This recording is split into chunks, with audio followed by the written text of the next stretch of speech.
보게 되는 일련의 그런 환상으로서 이는 육안으로 볼 수 있는 것보다 훨씬 큽니다. 그리고 폭넓고 심오한 세계를 보여주는 것을 묵시다, 그렇게 말합니다. 사람들은 외부적인 징조 자체를 묵시로 알지만 묵시는 본래 영적인 능력이 그 위에 더해지는 것을 말하고 있는 것입니다.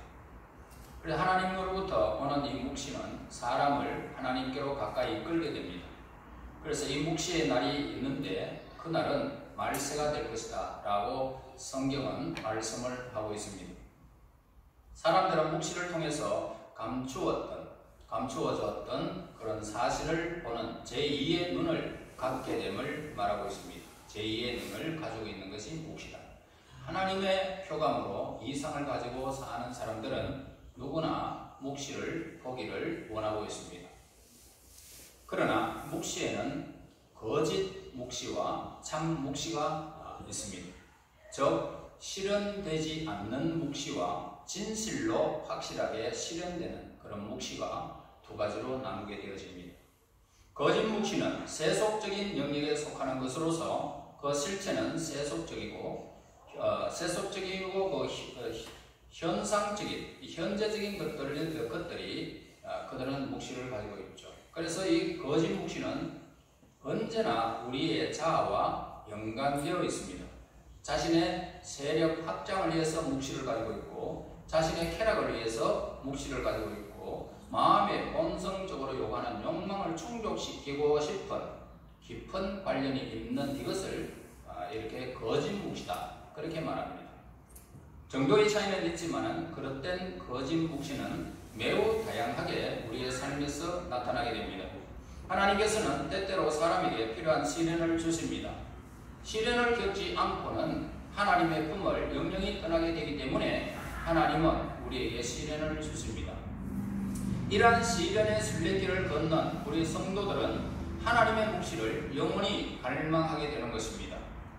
그러므로 우리는 사라지는 묵시를 추구하지 말고 영원히 시들지 않는 묵시를 저와 여러분이 추구해야 함을 말씀해 주고 있습니다. 반대로 참 묵시는 초자연적입니다. 그리고 이 참 묵시는 굉장히 순수합니다. 예수님께서는 이 땅에 오셔서 사역하시고 하늘로 올라가셨습니다.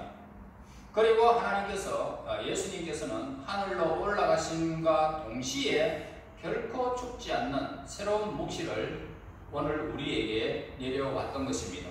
즉 예수님께서 생명의 값을 치르심으로써 인류의 죄가 정하게 되었다는 묵시, 거짓이 멸망했다는 묵시, 그릇된 것과 굽은 것들이 곱게 펴지게 되었다는 그런 묵시, 완전하고 확실한 자리에 대한 묵시가 인류에게 주어진 것입니다. 그러므로 믿음을 잃지 마시고요, 두려움을 떨쳐버려야 하는 것입니다. 하나님의 빛은 점점 밝고 강하게 우리에게 비쳐서 우리로 하여금 어둠의 세력을 넉넉하게 이기게 하시고요, 또 하나님을 더욱 견고하게 의지하게 할 것입니다. 종국적으로 우리는 우리 삶의 빛의 열매를 보게 될 것입니다. 성부와 성자와 성령의 복된 묵시 속에 얻어지는 모든 진리의 지식을 발견하는 은혜를 우리는 누리게 될 것입니다. 그래서 3절에 이 묵시는 정한 때가 있나니 그 종말이 속히 이르겠고 결코 거짓되지 아니하리라. 비록 더딜지라도 기다려라. 지체되지 않고 반드시 응하리라. 자, 여기에서 우리는 가정법의 조건절과 명령형의 종속절을 우리에게 밝혀주고 있는데요, 무슨 말이냐 하면은 비록 더딜지라도 기다리라. 하박국의 명령입니다. 자, 하박국수의 명령인데 조건절은 뭡니까? 비록 더딜지라도 이 조건을 내게 됩니다. 비록 더딜지라도. 이 의미는 사람의 불신에 의해서 혹은 소망하는 힘이 너무 강렬해서 하나님 앞에 조급한 상태가 되어진다는 것입니다. 그래서 기다리라는 것은 현재의 하나님의 묵시가 그분의 경륜 속에 감추어져 있지만 정한 때가 되면 하나님의 때가 되면 가로막힌 장막이 깨어지고 묵시가 드러나게 될 것을 우리에게 말해주고 있는 것입니다. 자, 기다림은 뭡니까? 기다림은 하나님이 약속하신 것들의 존재와 실제에 대한 확고한 신념, 이것이 있으면 기다릴 수 있습니다. 그러니까 믿음의 눈을 통해서 보면 보이지 않는 실상이 보이고 미래를 현재로 보게 되는 것입니다. 믿음은 영적인 일들을 다른 모든 것에 우선하여 사랑하며 추구하고 싶은 열렬한 소망을 갖도록 사람의 마음을 움직이는 것입니다. 그래서 믿음이 있는 사람, 영적인 삶을 더욱 견고하게 세워가는 것입니다. 이런 의미에서 볼 때에 믿음은 현재 우리에게 부과된 의무의 본질을 변화시키게 되어지는 것입니다. 다시 말해서 육체를 위해서 살아가던 우리가 믿음을 가지게 되면 하나님의 나라, 의의 나라, 영광의 나라, 그 나라를 사모하면서 현재의 고난은 장차 올 우리에게 주어질 영광과 좋게 비교할 수 없는 것으로 바꿔지고 변화되는 것입니다. 자, 기다림은 뭡니까?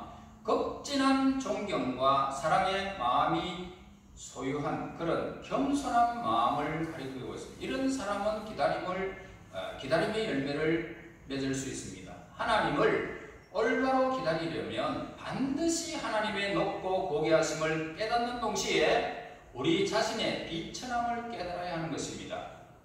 기다리는 영혼은 모든 것을 풍성하게 소유하신 하나님께 자신의 전 존재를 의탁해야 된다는 사실을 깨달은 사람이 기다릴 수 있습니다. 그래서 이 기다림은 열렬함과 지속적인 소망은 성도들이 지내야 할 필수적인 자세를 말해주고 있습니다. 이사야 26장 8절에 보면 여호와여 주께서 심판하시는 길에서 우리가 주를 기다려 싸우며 주의 이름을 위하여 또 주를 기억하려고 우리 영원히 사모하나이다 라고 기록합니다. 그러니까 기다리는 영혼이 지내야 할 두 가지 자세를 아름답게 나타내고 있는데요. 우리는 하나님의 인재를 열렬히 사모하는 나머지 그분이 오시는 심판의 길 모퉁이에 나아가 그분을 기다리게 되어야 함을 우리에게 말해주고 있죠. 그래 하나님의 임재에 대한 이 소망이 사라질 때는 어떻습니까? 소망이 사라지면 기다림도 사라지게 되는 것입니다. 누가 오려고 그랬는데 1시간이 지났습니다. 2시간이 지났습니다. 해가 거뭇거뭇 넘어갑니다. 어두움이 짙어집니다. 기다림에 지치면 믿음이 없으면 떠나가게 되겠죠. 안 온다. 반드시 안 온다는 개념이 딱 서면 안 기다립니다. 집으로 돌아가 버리겠죠. 그러나 믿음이 있으면 어떨까요? 무슨 일이 있겠지. 그 사람은 신실한데. 그러면서 밤새도록 기다리다가 어둠이 짙은 가운데 만남을 이룰 때가 있단 말입니다. 그래 믿음이 있으면 끝까지 기다릴 수 있지만 그 사람에 대한 신뢰가 사라지면 기다림은 끝이 나는 것입니다. 다시 말해서 예수 그리스도께서 우리와 함께 하심을 믿고 살아계심을 믿는다면 이 땅에서 어떤 기다림도 우리에게는 어떤 고난도 기다림의 그 열매를 부술 수가 없는 것입니다. 그러므로 그리스도인들이 지닌 모든 영적인 고귀한 열매들이 소멸한다고 해도요, 믿음은 영원히 존재할 것입니다. 그래서 어리석고 무력한 영혼은 하나님을 인내로 기다릴 수 없는 것입니다. 그러므로 기다리면 반드시 인내가 동반되어야 함을 말씀해주고 있습니다. 낙담 속에는 인내가 없습니다. 또한 평범한 인내로는 하나님의 약속을 기다릴 수도 없습니다.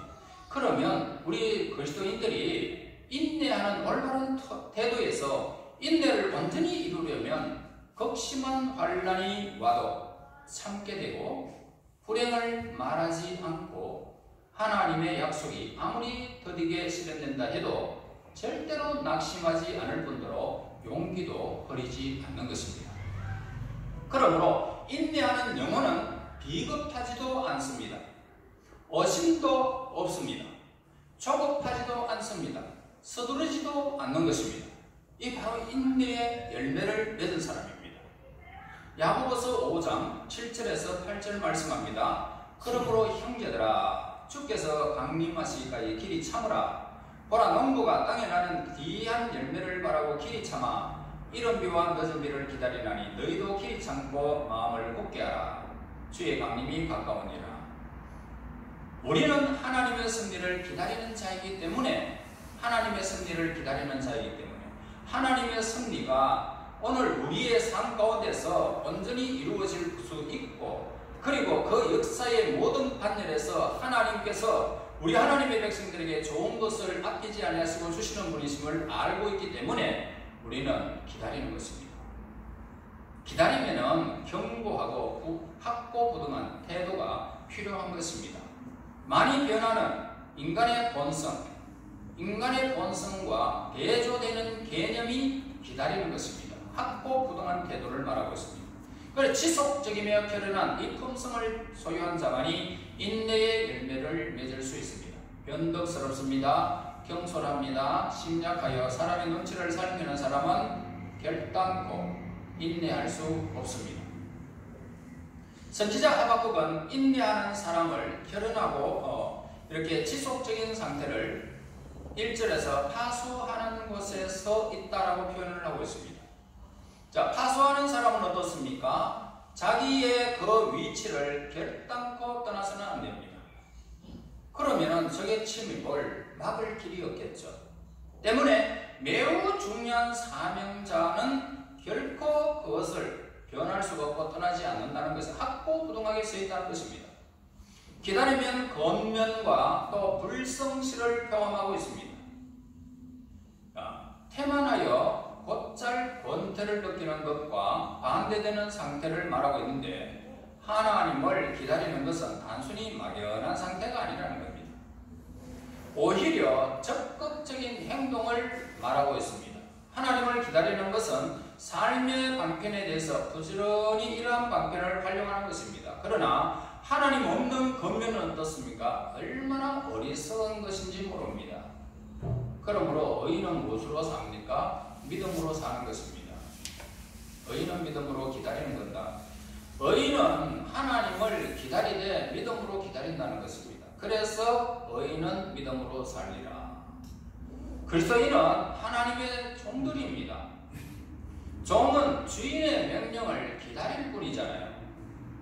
하나님의 약속은 기다릴 충분한 가치가 있는 것입니다. 그러므로 하나님의 복을 열렬히 추구하며 인내로 기다리는 사람은 당당한 태도를 가질 수 있는 것입니다. 하나님께서 우리를 기다리시고 계시기 때문입니다.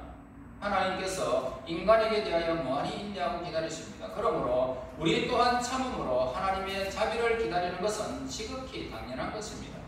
그리고 하나님께서 기다리는 영혼에게 힘을 주시고 은혜로 언제나 돌보아 주시는 것입니다.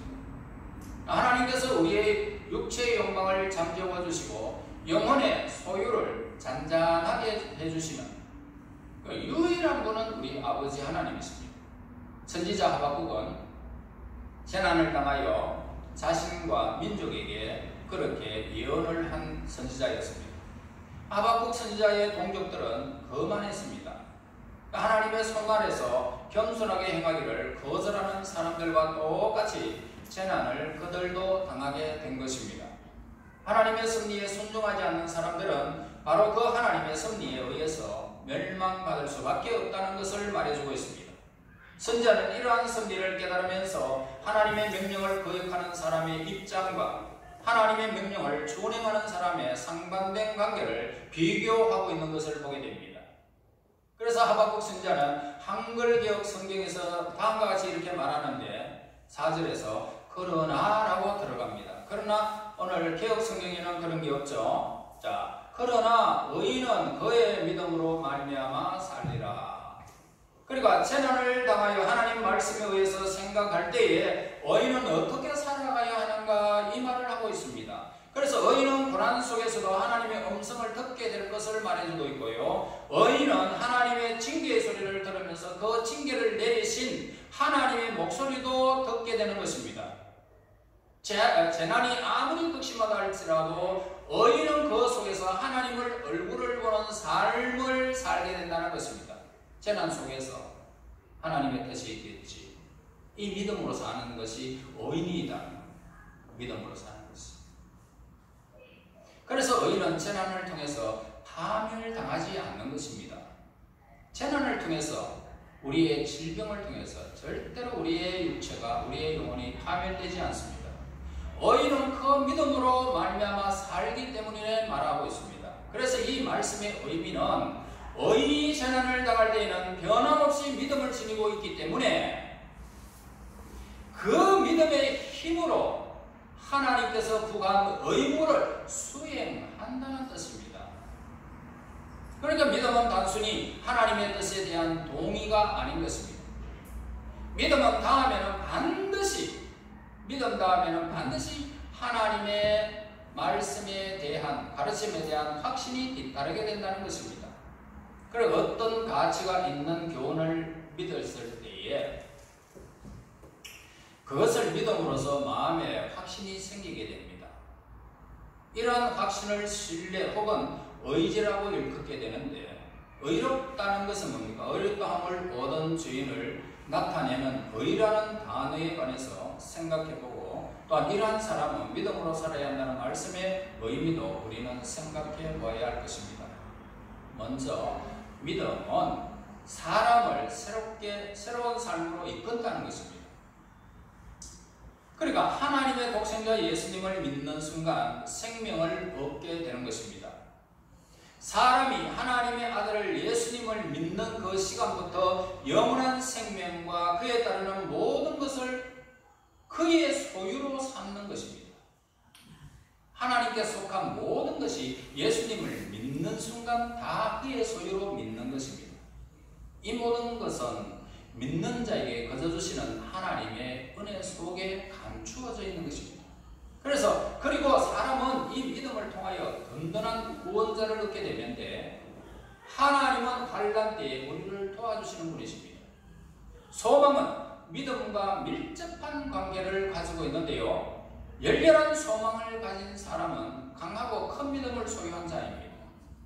그러나 소망이 성취될 수 없는 일을 믿음이 성취하는 일들이 있다는 것입니다. 소망이 성취될 수 없는 것을 믿음이 성취할 수 있더라. 그래서 소망의 영역은 뭡니까? 소망의 영역은 제한되어 있지만 믿음의 영역은 어떻습니까? 믿음의 영역은 무한하다는 것입니다. 그러니까 믿음은 하나님께서 하나님 자신과 아들 성령에 관한 말씀의 모든 것을 대상으로 하는 것입니다. 뿐만 아니라 믿음은 구속받은 사람의 특권입니다. 그래서 이들의 장래에 관한 모든 것을 믿는 것입니다. 믿음은 뭡니까? 하나님의 보이지 않는 세계를 우리에게 현실로 보여주는 원리가 믿음입니다. 그리하여 믿음은 하나님의 말씀을 사실로 받아들이게 해주는 것이 믿음의 역할입니다.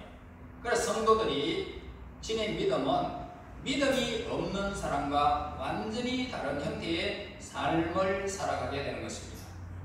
신자와 불신자의 삶의 엄청난 차이를 우리는 주목해 보아야 합니다. 불신자는 이 세상을 단단히 붙잡고 살지만 신자는 그렇게 하지 않습니다.